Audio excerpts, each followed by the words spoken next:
అందరికీ నమస్కారం. Welcome to Dinavahi news channel. నా భారతదేశ సోదర సోదరీమణులందరికీ, నా తెలుగు రెండు రాష్ట్రాల సోదర సోదరీమణులందరికీ, ప్రపంచంలో ఉన్న తెలుగు సోదర సోదరీమణులందరికీ నూతన సంవత్సర శుభాకాంక్షలు. ఇక ఈరోజు మనం విశ్లేషించుకునే ఒక విషయం, అది చిన్నదేం కాదు, పెద్దదే, చాలా పెద్దదే. తెలంగాణ మాజీ ముఖ్యమంత్రి గౌరవనీయులు కల్వకుంట్ల చంద్రశేఖరరావు గారు 2023 ఎన్నికలలో ఓడిపోయిన తర్వాత 2 సంవత్సరాల తర్వాత, బహుశా 10 రోజుల క్రితం మళ్ళీ రాజకీయంగా బయటకు వచ్చారు. ఆ రాజకీయంగా బయటకు వస్తున్నారని చెప్పి కొడుకు కల్వకుంట్ల తారక రామారావు గారు, మేనల్లుడు హరీష్ రావు గారు మొత్తం రాష్ట్రమంతా తిరిగి బాకా ఊది దండోరా వేశారు. మా కేసీఆర్ గారు బయటకు వస్తున్నారు, ఇంకేముంది, రేవంత్ రెడ్డి ప్రభుత్వం అయిపోయింది పని, కాంగ్రెస్ ప్రభుత్వం పని అయిపోయింది, మా కేసీఆర్ గారు మళ్ళీ వస్తున్నారు బయటికి అని బాకా ఊదారు రాష్ట్రం అంతా. వాళ్ళిద్దరూ చేసిన హైప్, ప్రచార హైప్, పబ్లిసిటీ హైప్ ప్రజలు ఆతృతగా ఎదురు చూశారు. ఏం మాట్లాడతాడు బయటకు వచ్చి కేసీఆర్ గారు? తెలంగాణ రాష్ట్రమే కాదు, ఆంధ్రప్రదేశ్ రాష్ట్ర ప్రజలు కూడా ఎదురు చూశారు, ఏం మాట్లాడతాడు ఈయన బయటకు వచ్చి. తెలంగాణ రాష్ట్ర ప్రజలు తెలుసు, ఆయన ఒక మహా పెద్ద పులి లాంటివాడు, గర్వంతో, అహంభావంతో, అహంకారంతో, నియంతృత్వంతో మెలిగిన ఒక పెద్ద పులి. గాండ్రించేవాడు, ఎవరిని లెక్క చేసేవాడు కాదు, బూతులు కూడా అందంగా తిట్టేవాడు, వాక్చాతుర్యం ప్రదర్శించేవాడు. అటువంటి కేసీఆర్, గాండ్రించే పెద్ద పులి లాంటి కేసీఆర్ బయటకు వచ్చి ఏం మాట్లాడతాడు అని ఎదురు చూశారు 2 రాష్ట్రాల ప్రజలు కూడా. బయటకు వచ్చి మాట్లాడిన తర్వాత తెలిసింది, ఆయన ఇదివరకటి పెద్ద పులి కాదు, ఆయన దగ్గర అహంకారం ఉంది, అహంభావం ఉంది. కానీ ఆ పెద్ద పులి, గాండ్రించే పెద్ద పులి సహజ సిద్ధమైన ఒక విద్య తెలుసు పెద్ద పులికి, అది వేట. ఆ వేటాడడం అనేది పెద్ద పులికి సహజంగా వచ్చే గుణం. అది ఆ గుణం మరిచిపోయాడు ఈయన. ఆ వేటాడే గుణాన్ని మరిచిపోయి ఎలా తయారయ్యాడు? సర్కస్ పులి కింద తయారయ్యాడు. ఆ సర్కస్ పులి గాండ్రించలేదు, వాండ్ర పెడుతుంది. అలాగే పెట్టాడు. అందుకే తెలంగాణ ప్రజలు ఆశ్చర్యపోయారు, ఏంటి సర్కస్ పులి ఇలా మాట్లాడుతున్నాడు ఈయన దగ్గర ఆ పెద్ద పులి ఏమైంది, ఆ గాండ్రింపు ఏమైంది, ఏమవుతుంది? పార్టీ మనుగడే దారి లేనప్పుడు ఆయన పెద్ద పులి కూడా మారిపోయాడు. కొడుకు అసమర్థులను తెలుసుకున్నాడు, మేనల్లుడు విషపూరితమైన శరీరంతో ఉన్నాడు, అతను బబుల్ షూటర్ కానీ ట్రబుల్ షూటర్ కాదని రుజువైపోయింది, అతను ట్రబుల్ క్రియేటర్ అని చెప్పి రుజువైంది. అటువంటి వాళ్ళిద్దరిని నమ్ముకుని పార్టీని నాశనం చేశానే నేను అని బాధపడి సర్కస్ పులి కింద మారిపోయాడు. అందుకే కానీ ఎంత వేట మరిచిపోయినా, ఎంత సర్కస్ పులిగా మారిపోయినా కానీ కొన్ని గుణాలు మారలేదు ఆయనలో. ఏంటి ఆ గుణాలు? ముఖ్యంగా జంబూకపు కుయెత్తులు, నక్కజిత్తులు, కపట నాటకాలు అవి పోలేదు.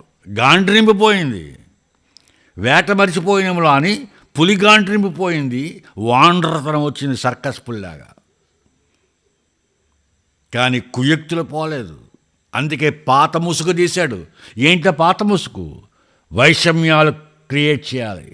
ఆంధ్రప్రదేశ్ ప్రజల మధ్య, తెలంగాణ ప్రజల మధ్య వైషమ్యాలు క్రియేట్ చేయాలి, వైవిధ్యాలు క్రియేట్ చేయాలి, విభేదాలు క్రియేట్ చేయాలి. వాటితో తను లాభం పొందాలి రాజకీయంగా. ఇదివరకు పొందాడు కదా, 2014లో పొందాడు లాభం, 2018లో పొందాడు. అదే కుయుక్తిని మళ్ళీ బయటికి తీశాడు మొన్న ప్రెస్ కాన్ఫరెన్స్లో. అందుకే చంద్రబాబు నాయుడు గారిని ఒక మాజీ ముఖ్యమంత్రి మరి ఒక మాజీ ముఖ్యమంత్రిని అనకూడని సంస్కారహీనంగా మాట్లాడాడు. ఎందుకు ఆయన చదువు? కేసీఆర్, సంస్కారం లేని నీ చదువెందుకు? నువ్వు మూర్ఖుడివి, నీకు తెలియదా ఎలా మాట్లాడాలో? ఒక ముఖ్యమంత్రి, నువ్వు మాజీ ముఖ్యమంత్రి అయ్యి ఉండి మరి ఒక ముఖ్యమంత్రి మీద ఆ విధంగా మాట్లాడతావా? ఆయన ఎంఓయూలు చేసుకుని పని వాళ్ళతో, వంట మనుషులతో పని ఎంఓయూలు చేసుకున్నాడు ఆయన. అంత దుర్మార్గంగా మాట్లాడతావా? బుద్ధి ఉండక్కర్లేదు నీకు? ఎలా చేసావు నువ్వు ముఖ్యమంత్రి కింద 10 ఏళ్ళు? మోసం చేసావు తెలంగాణని నువ్వు. ఒక ముఖ్యమంత్రిని పట్టుకుని ఆ విధంగా మాట్లాడతావా? నేను పండితుడిని, కవిత్వాలు రాస్తాను, పద్యాలు రాస్తానని చెప్తావు నువ్వు. ఇవా నీ పద్యాలు రాసే కవిత్వం? మూర్ఖుడివి నువ్వు. అందుకే తెలంగాణ ప్రజలకు అర్థమైపోయింది, ఇతని వల్ల పార్టీ ఇంకా లేదు, భవిష్యత్తు లేదు, భారత రాష్ట్ర సమితికి భవిష్యత్తు లేదు అని తెలంగాణ ప్రజలు నిర్ణయించుకున్నారు. మొన్న ఆయన పెట్టిన ప్రెస్ మీట్ తోటి బయటపడిపోయింది. అందుకే ఏం చేయాలో దారి లేక ఈరోజు కేటీఆర్, హరీష్ రావు ప్రకటన, మేము అసెంబ్లీకే రాము, మాకు గౌరవం ఇవ్వట్లేదు. మీరు వస్తే ఎంత, రాకపోతే ఎంత అసెంబ్లీకి? మీ వల్ల ఏమవుతుంది? మీ ఇద్దరి వల్ల ఏమీ కాదు. మీరు ఒకళ్ళ నీడలో బతకవలసిందే మీరిద్దరు. మీరు యు ఆర్ పారసైట్స్. మీరు పరాణ జీవులే, పరాణ భుక్తులే. మీరు మీ స్వయం ప్రకాశం లేదు మీకిద్దరికి. ఆ స్వయం ప్రకాశం ఉన్న కేసీఆర్ ఏమయ్యాడు? సర్కస్ పూల్ అయిపోయాడు, గాండ్రించడం మరిచిపోయాడు, వేట మరిచిపోయాడు. ఈవేళ వాండ్ర పెడుతున్నాడు. ఆయన కూడా నీడ మీకు ఇవ్వలేడు. ఇంకా అయిపోయింది, క్లోజ్. మీ పని క్లోజ్. తెలంగాణను ముంచేశారు 10 సంవత్సరాల్లో. తెలంగాణ ఈరోజు కాళేశ్వరం ప్రాజెక్ట్ పేరు చెబితే తెలంగాణ 4 కోట్ల సోదర సోదరీమణులు తలంచుకుంటున్నారు సిగ్గుతోటి. వాళ్ళ మౌన్ చూపించలేకపోతున్నారు ప్రపంచానికి. గర్వంగా చెప్పుకోలేకపోతున్నారు, ఇది మాది, మా కాళేశ్వరం ప్రాజెక్ట్ అని చెప్పుకోలేకపోతున్నారు. 1,20,000 కోట్ల రూపాయలు ప్రజాధనం ఖర్చు పెట్టి కాళేశ్వరం ప్రాజెక్టు కట్టి దాన్ని ముంచేశారు. తెలంగాణను ముంచేశాడు కేసీఆర్. అందుకే ఆ మేడిగడ్డ కుంగిపోయింది. CAG, national dams safety authority వాళ్ళు రిపోర్ట్ ఇచ్చారు. క్వాలిటీ మెయింటైన్ చేయలేదు. కట్టడంలో నిర్మాణం చేసేటప్పుడు క్వాలిటీ మెయింటైన్ చేయలేదు. మెయింటెనెన్స్ అసలే లేదు.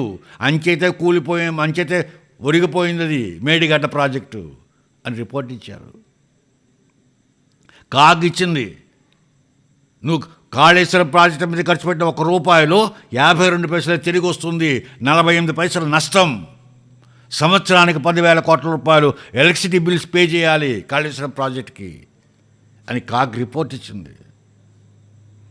ప్రజాధనాన్ని నీ సొంత ప్రయోజనాల గురించి మహబూబ్ నగర్ చేవెళ్ళ, ప్రాణహిత చేవెళ్ళ ప్రాజెక్టుని ముంచేసి, ఆ ప్రాజెక్టును ఆపు చేసి, నీ సొంత డిజైన్ తోటి ఏ ఇంజనీర్ చెప్పాడు నీకు? ఏ ఇంజనీరింగ్ బోర్డు నీకు సలహా ఇచ్చింది? నీకు నువ్వే బిరుదు తెచ్చుకోవడం భగీరథుడని, నీకు నువ్వే ఇంజనీర్ అవతారం ఎత్తడం, నీకు నువ్వే డిజైన్ వేసుకోవడం, అన్నీ నువ్వే. ఏమైంది? నువ్వు వేసిన ప్రాజెక్టు కుంగిపోయింది. ఈవేళ తెలంగాణ ప్రజలు సిగ్గుతో తలవంచుకుంటున్నారు. పాపం, వాళ్ళ తప్పు లేదు. నేను నమ్మారు, నువ్వు ముంచావు. తెలంగాణని 7 లక్షల కోట్ల రూపాయల అప్పులో నిండా ముంచేసావు తెలంగాణని. ఈవేళ కబుర్లు చెప్తున్నావా నువ్వు నీ కొడుకు, నీ మేనలుడు? తెలంగాణని నాశనం చేశారు మీరు. ఈవేళ రేవంత్ రెడ్డి తన సాయశక్తులా కృషి చేసి రాష్ట్రాన్ని ఒక బాటలో పడదామని ప్రయత్నిస్తుంటే అతని కాళ్ళు లాగేస్తారా? నిలబడకుండా చేస్తారా అతన్ని? బుద్ధి ఉండక్కర్లేదు మీకు. మేమే రాష్ట్రాన్ని తెచ్చాం, మాకే రాష్ట్ర భవిష్యత్తు గురించి బాగా తెలుసున్న వాళ్ళు సహకారం ఇవ్వాలి కదా. ఇప్పుడు ప్రస్తుత ప్రభుత్వాన్ని సహకరించాలి కదా. అది కదా రాజకీయం అంటే.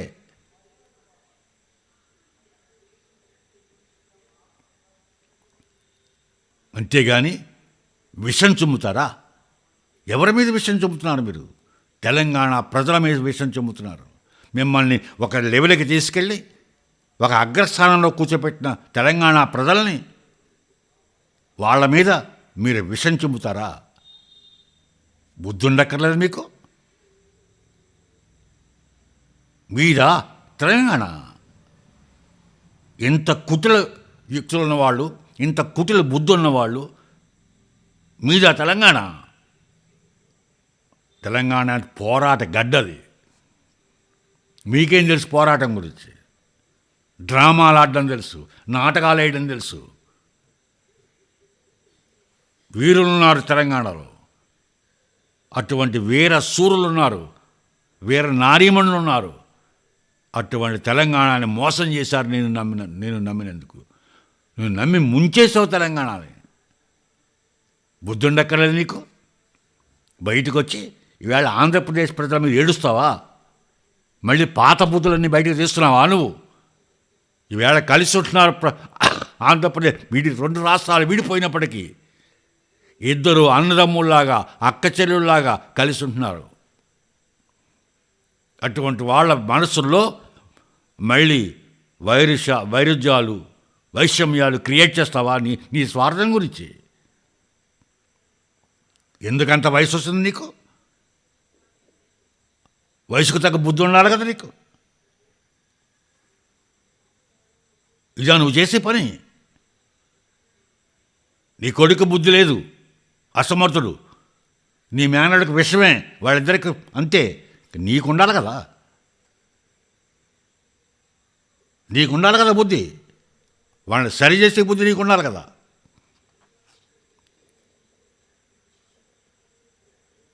అంచేత ఎప్పటికైనా మార్చుకో. అవసాన దశలో ఉన్నావు. 70 సంవత్సరాల వయసు దాటిన వాళ్ళు ఎప్పుడు ఏమవుతుందో తెలియదు ఎవరికి. నాకు అంతే. కానీ మనం ఎలా ఉండాలి? మనం 10 మందికి మన హర్షించాలి. మనం చేసే పని, మన ఆలోచన మన హర్షించాలి ప్రజలు. అంతేగాని అసహించుకోకూడదు. నువ్వు చేసే పని నిన్ను అసహించుకునే పని చేస్తున్నావు నువ్వు. నీ కొడుకు అలా చేస్తున్నాడు, నీ మేనడు అలా చేస్తున్నాడు. నిన్ను చూసి బుద్ధి చెప్పాలి వాళ్ళకి. నువ్వు బుద్ధి తెచ్చుకోవాలి. తెలంగాణ ప్రజలను ఇంకా నిన్ను నమ్మరు. తెలంగాణ ప్రజలకు ఈరోజు కావాల్సింది అభివృద్ధి. వాళ్ళ పిల్లలకు ఉద్యోగాలు, వాళ్ళ కుటుంబాలు బాగుపడడం కావాలి. అంతే, నువ్వు బాగుపడడం కాదు వాళ్ళకి కావాల్సింది. ఇన్నాళ్ళ బట్టి ఈ 10 ఏళ్లలో నువ్వు కోట్లు కోట్లు కోట్లు కోట్లు సంపాదించావు. నీ కొడుకు, నీ మేనల్లుడు, నువ్వు. సరిపెట్టుకో చాలు. ఎవరు కూడా బట్టికెళ్ళలేడు. 6 అడుగుల స్థలమే ఎవరికైనా. ఏం చేసుకుంటావు అదంతాను? అంచేత ఎప్పటికైనా బుద్ధి తెచ్చుకో. నీ కొడుక్కి, నీ మేనళ్ళకి బుద్ధి చెప్పు. తెలంగాణ ప్రజలను ప్రేమించు. నిన్ను ఒక స్టేజ్లో తీసుకెళ్ళి నిన్ను అగ్రభాగాన్ని కూర్చోబెట్టి తెలంగాణ ప్రజలను ప్రేమించు. వాళ్ళ భవిష్యత్తు గురించి పాటుపడు. ప్రస్తుత ఏ ప్రభుత్వం ఉన్నా సరే, ప్రస్తుత ప్రభుత్వం ఉన్న ఆ ప్రభుత్వాన్ని సహకరించు. వాళ్ళకి సలహాలు ఇవి, మంచి సలహాలు. దారిని పెట్టి కూడా ప్రభుత్వం తప్పు చేస్తే కడిగేయి. అది నువ్వు చేయవలసిన పని. ఒక పెద్ద మనిషిగా నువ్వు చేయవలసిన పని అది. అలా చేస్తావని, బుద్ధి తెచ్చుకుంటామని ఆశిస్తున్నాను. అలా కోరుకుంటున్నాను, తెచ్చుకోవాలని కోరుకుంటున్నాను. ప్రజలిక ప్రతిసారిలాగా ఈసారి కూడా ఆఖరిని ఒక క్వశ్చన్. ఏంటి ఆ క్వశ్చన్? 2 సంవత్సరాల తర్వాత బయటకు వచ్చిన కల్వకుంట్ల చంద్రశేఖరరావు, మాజీ ముఖ్యమంత్రి, తెలంగాణ రాష్ట్రం యొక్క మాజీ ముఖ్యమంత్రి, పెద్ద పులిలా ఇక గాండ్రించగలడా, లేక సర్కస్ పులిలాగా మిగిలిపోతాడా? దీనికి మీ అభిప్రాయాన్ని కామెంట్స్ రూపంలో తెలియపరచండి. అలాగే నా దినవయ్య న్యూస్ ఛానల్ని బెల్ ఐకాన్తో అందరూ సబ్స్క్రైబ్ చేయమని కోరుతున్నాను. జై హింద్. ఆఖరగా ప్రతి గ్రామం, అది తెలంగాణ అవనివ్వండి, ఆంధ్రప్రదేశ్ అవనివ్వండి, ప్రతి గ్రామంలో యువత యూట్యూబ్ ఛానల్ ఓపెన్ చేయండి. గ్రామం పేరు మీద ఆ గ్రామ సమస్యలను యూట్యూబ్లో పెట్టండి, ప్రభుత్వానికి తెలియపరచండి. యూట్యూబ్ ద్వారా చాలా బలంగా వినపడుతుంది. అలా చేస్తారని ఆశిస్తున్నాను, చేయాలని కోరుకుంటున్నాను. జై హింద్.